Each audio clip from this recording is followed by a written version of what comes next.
Everybody, welcome to this episode of Think Business. Looking forward to talking with Pete Neubig. Pete, it's great to connect with you.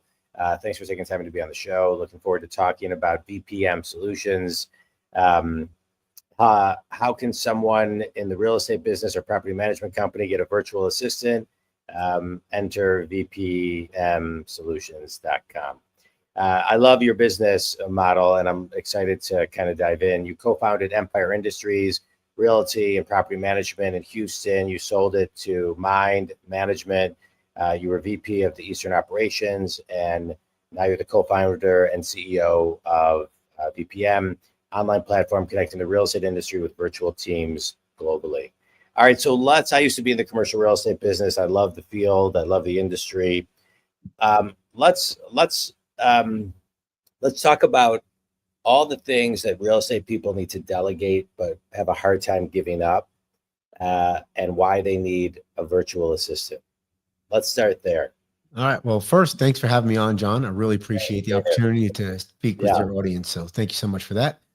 So if you think about it, like I came from I was a broker in Texas, and I did real estate transactions, and then I became a property manager because I like recurring income. That's kind of, I like MRR, ARR more so than going out and have to kill something every day or every month and then go back, sets to zero, you got to go back out and do it.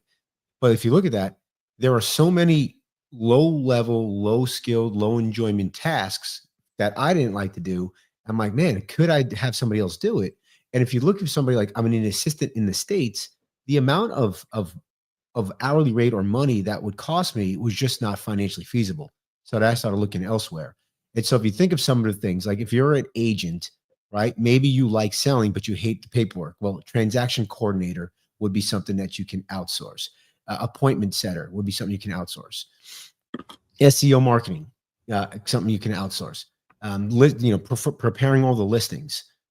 Anything that does not require to be physically at a property, you can outsource. My property management firm, I had 35 people all doing all property management, was done in virtual assistant land. And then escalations came to my premier people, my asset managers in property management. So if you think about it, like maintenance coordination, lease marketing, utility turn on and turn offs, onboarding, assistant BDM, all of these tasks can be done by virtual team members. Yeah. And so the cost is about, you can hire somebody for you can hire 2.5 people for every one person in the US. Yeah. Let's talk about, companies opening up their firewalls to virtual assistants, right? Because I think if somebody's listening to this, sometimes I get feedback that some companies don't want certain, out of the country people coming into, past their firewalls. And so that sometimes is an obstacle. So what, if that is the case, how can someone use a virtual assistant when there are some maybe issues within the company protocols? Yeah, so most companies nowadays are just all in the cloud. The days of having server farms in your office and having like a firewall to protect those server farms, that's kind of outdated. So you really don't have a firewall per se anymore, but what you do have is authorization or, permissions. Like, for example, I had 2 property accountants in Mexico that had access to my Chase Bank account, but Chase Bank actually allows different type of permissions. So they had view only rights to certain things. In your software, there's lots of different permissions and you can have different permissions. Now, for some reason, if the IP address is blocked by your ISP, which happens, there are softwares out there where they're like VPNs, unlike VPM, that can mask an IP address and then you get an allowable IP address. That has happened to us a handful of times. And when we just get the VPN router and then we just spoof an IP address. Yeah. Yeah. All right, good. That's good to know. All right. So now let's talk about how you communicate, how you interact, how you connect. So I have a virtual team that runs my podcast, this podcast that we're on right now. They're in the Philippines. They're incredible. They've been doing it. I've had this podcast for 7 years. They've been doing it, I think, for 7 years. Yeah. And pretty loyal. When I first started working with them, I created a 7-page tutorial on everything that I needed done, and did a video over that. Had a conference call with them, They made one mistake. It was the one mistake and one thing I forgot to actually put in the document. Since then, they've been great. They've been a pleasure. They've been a pleasure to work with, and they allow me the time to do what I want to do. Press click, talk to you, look at your bio right before we go live. They do all the behind the scenes, everything for me. And then once we're done, it gets pulled off of for my marketing team, gets put into Dropbox, and they do their magic all over again and get you on all podcast platforms. I find it hugely beneficial. They're so easy to communicate with. I love it. And so how do the people that come to you communicate seamlessly with your VAs? Because I think that sometimes always, is there a communication gap? Is there, things of that nature? That's always something that I think people struggle with. There's so much to unpack there. So let's take it. First is, you were able to leverage people, whether it's US based, in-office people, or virtual assistants. You're leveraging people so you can level up, right? So that allows, so if you're thinking of hiring somebody, you want to be able to level up into your business and ultimately be the CEO of your business, right? Right now, many of us are probably working in the business and doing lots of things in the business. And then eventually, as you bring in revenue, you bring in team. Now you could bring in less revenue and bring in team using virtual team. Now, how do you work with them? The communication style that we recommend is that you treat them like they're part of your team. So we have a marketplace. We call them direct hire contractors. So they're contractor, and that they are hired. And they typically will work 40 hours for the companies that contract with them. And so those folks are on their email, they're on their Slack, they're on their voice over IP phones, and they are just like a regular person or a regular team member, right? But the most important thing, Jon, that you really touched on is what happens is people get excited, like, oh my God, I can find, somebody who's bilingual, college educated, they're ready to go, and I can get them for $6 an hour. I'm going to hire somebody. But what are they supposed to do? Well, I really don't know. Well, if you don't really have for you had a job description, and then you also had training, right? If I don't have a job description and I don't know what they should do, then they don't know what they should do. So you shouldn't hire a remote team member just because they're cheap. You should hire somebody that knows exactly what they're going to do, so that you can then train them so they can do it better than you over time. And then you get to level up. Yeah. And so you do need to spend a lot of time. There's a great book called the 1 Minute Manager. And by Ken Blanchard. Yeah, it's one of my favorites. Yeah. Old school. Yeah, old school. So spend a lot of time with them up front, train them, and then redirect questions. It's kind of the 100-page. That's it in a sentence. Yeah. And but one of the next big mistake people make, the first one is they don't have a job description. They don't really know. The second big mistake they make is they don't train them. And in your example, you had a whole document, you trained them, you sat down with them, you spent time with them, did videos. And you're going to need to do that with anybody, regardless of, now it does force you to do video training and training because they're in the Philippines or Mexico and they're not in the same office as you, but you do need to spend time and train those folks. And the more time you spend with them on the front end, the less time you have to spend on the back end in the form of escalations, mistakes, or unhappy clients. Yeah.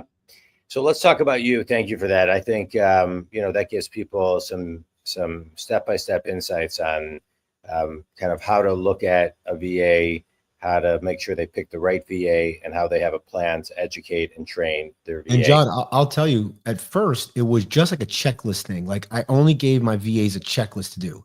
Then it became they can own a piece of the business, right? So for example, at Empire, we had somebody run maintenance, run lease renewals, run collections. Then it got to the point where they were supervisors and they were managing people under them that were remote team members. And then they became managers and they were managing people in the United States. Yeah. So today I know people that have CFOs that are abroad, CMOs that are abroad. So this has gone from the tick list all the way to C-suite inside your company. Yeah, absolutely. I mean, I think that, it's like anything. I think sometimes people think, Pete, to your point, I'll get a VA and then I can be hands off. But those people are part of your team. I mean, I'm interacting with them via email, as is my marketing person every week, every Thursday, every Monday, they're sending out emails. So that's a really important piece. But I want to talk about you, the entrepreneur. So So you're in the commercial real estate space. You sell your business. You work for them for 18 months.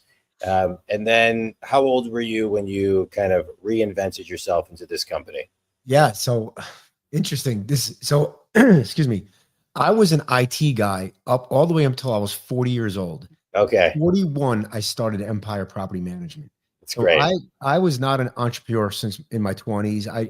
I was the old school way. Go get a job, a good job. Go get a good grades, good school, good job type thing. And Yeah, I got okay grades, went to an okay school, and I got an okay job. yeah, Right. But I started buying real estate in the early 2000s. And then that allowed me to create the management firm. And then I started doing third party management. And then I realized real quick, I had no idea what I was doing. So I got me a business coach. And without the business coach, I never would have succeeded. yeah, The business coach really helped propel my business. When I sold Empire back in 19, so I started Empire in 11, we sold in 19. We were doing a little over $2.5 million a year in revenue, and we sold for 1.75 times revenue. I'll let everybody do the math there. And then they bought me, and they bought my company, and they wanted me to work for them.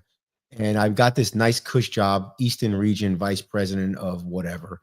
And within 18 months, they knew and I knew that I wasn't cut out for a VC-backed company that was created in California. A lot of yeah. stuff was going on in 1920 and 21. I reinvented myself by being a CEO at 51 years old. 51, I became the CEO and co-founder of a tech company, which is kind of Yeah, funny because I was never in tech before. that's I great. was, but I wasn't, right? Because I was in IT for a little while. And when you started this, how long ago? So we started it in 2020. We went live with the product in 21, Okay, and now here we are today. it's great. It's great.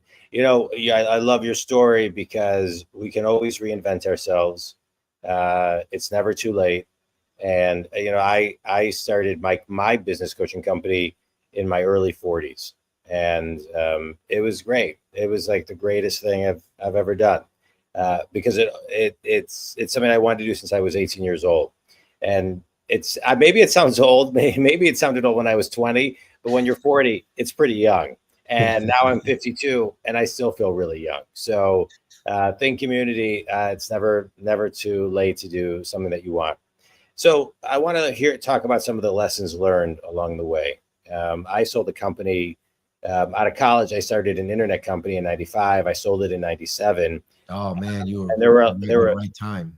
yeah. I mean, it was a lot of hard work and a lot of luck that I was born the year and graduated the year I did, Yeah. because it all kind of aligned itself, and so I'm grateful for that.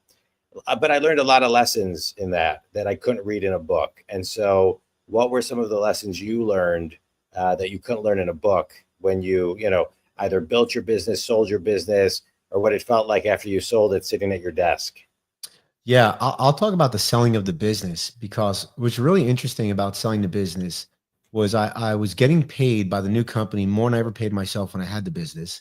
I had more money in my bank account than I ever had. I was officially a multimillionaire, and I was depressed. I was more depressed than I ever was.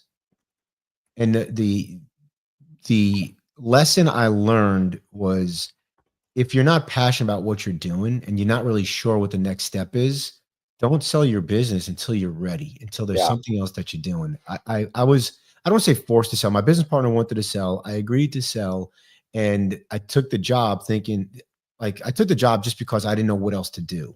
And yeah, it really wasn't it wasn't in alignment with what I wanted. They didn't run the business the way I would have ran the business. And so there was just a misalignment there. yeah, But mainly I was depressed. And so if you have a business and you are going to sell it, make sure you know what you're going to do next. yeah. Um, um, so let me ask you a question. Mhm. Um, Fulfillment is what I'm hearing you talk about, right? Success without fulfillment equals failure. Tony Robbins, one of my favorite quotes. My book that I wrote, The Think Big Movement, which you can download for free along with the companion workbook on my website, jondwoskin.com. The through line of that book is what is about fulfillment. And so I think a lot of times, that's a big word to throw around, chase fulfillment and be fulfilled. When I know some people listening are in a job that they can't leave and they can't afford to.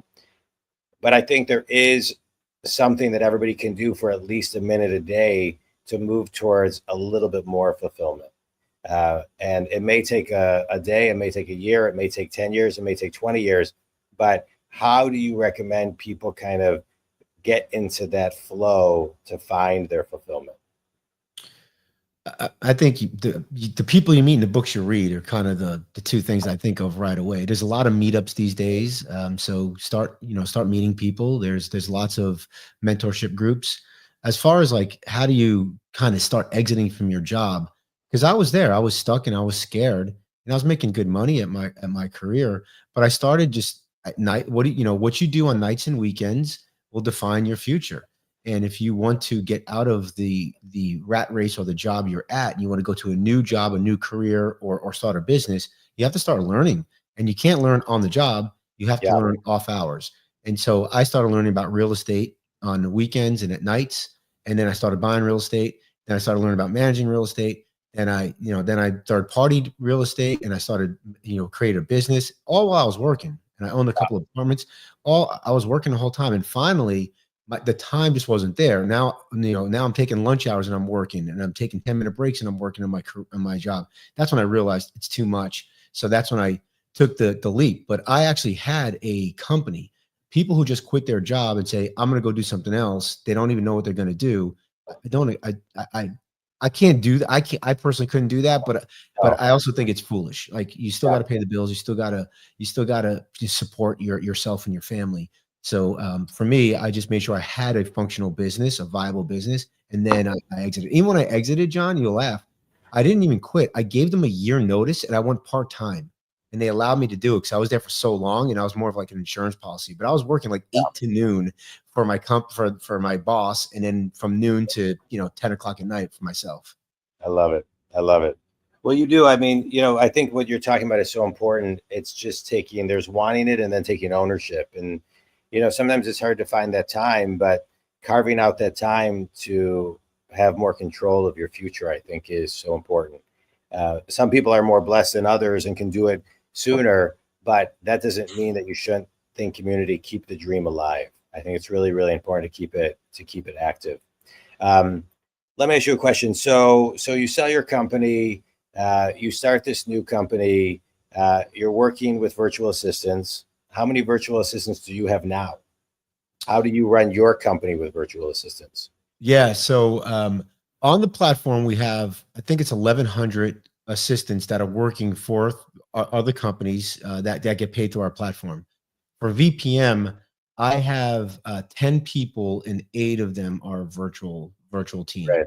And they're in Costa Rica, Philippines, Dominican Republic, Mexico, and I feel like there's one more country, but yeah, we're all over the world. I love it. I love it. It's amazing. I mean, today you can start, it used to be, when I got into business, when I was right out of college, I remember I heard a stat that said, for every company, for every 10 people, you need to be making $1 million. And so you could look at a company and they say, what's your profit? What are you making? I'm making $1 million. How many employees you have? 40. All right. That's not a good ratio. And so, today you can have, I have 6 virtual people that work for me, and so I can coach and I can create content and I can do my keynotes and do, trainings and things of that nature. But there's no other time. I don't know of any other time in the world like now where you can start a multi-million-dollar or even $1 billion business with 10 to 30 people, and a lot of those being virtual people. So it's a pretty unique time. Let's talk about that for a second, right? Because you're talking about, C-level suite people and CFOs across the seas and, things of that nature. How do you org chart today? How do you look at, when I'm talking to companies, we're looking at a current org chart, we're setting a plan of action, and we're building, a 3-year plan, and we're mapping out what that org chart needs to look like in 3 years, and then reverse engineering. What roles can somebody start putting VAs in realistically? And what's the ramp up in the training period to find some of the C-level type people? All good questions. So when I create my org chart, I build what the org chart looks like today, and I build what it looks like in 5 years from now, and then I have one that's what does it look like when the business is complete. And that one's always fun to do, and I'm never correcting it, and we always have to modify it, but it gets your brain kind of thinking. Yeah. And then I identify the next 5 positions that I'm going to hire inside the org chart, and I look at the org chart probably every 6 months, or after I hire somebody, then I have to shade a new box. Now, when you're asking how long does it take to train somebody, that's a really tricky question because it really depends upon the job role. So I'll go to the C-suite here in a second, but let me talk about property management first, because that's what we're really good at. And in property management, there's lots of jobs. Like I said, lease renewal specialist, collection specialist, there might be onboarding person, and most jobs take about 2 to 3 weeks to train. Yeah. Maintenance coordinator takes about 3 months to train up really good, because there's a lot more decisions on maintenance than there are on lease renewals. And so the more decision factors you have, the more training you have. But at the end of the day, all these entry level and mid-level jobs, they're not very difficult to train, and we require attitude, and we require personality profiling, and we require certifications on our platform. So there's courses that they can take that can get certifications. That's it. I'm not looking for a lot of experience. On the C-suite side of things, it's kind of flipped, right? I'm looking for a ton of experience, and I'm looking to make sure that they can handle certain aspects. So for example, if I'm looking for a CMO, well, I want to make sure that they have some experience as a chief marketing officer. And then I want them to create me a fictitious marketing plan for a fictitious company. And I want to see what that looks like. And if it's a Word doc and it's got a bunch of bullet points, I'm out on that. If they give me like a Google sheet and it's got all these computations, then that makes more sense to me, right? Because it's so that's how we would go about it. I like it. I think it's great. I think the VA space is such a great space to be in. I think it's getting bigger and bigger. It's getting more popular. I think the book Crossing the Chasm by Jeffrey Moore. It's a great book if you haven't read it, but in it, he's got a chart, and it talks about, the early adopters and innovators are the first people to kind of jump on board with things, and then the late adopters, and then there's the laggards. I think it's a very relevant book. I read it 20 some years ago, and it's still relevant today.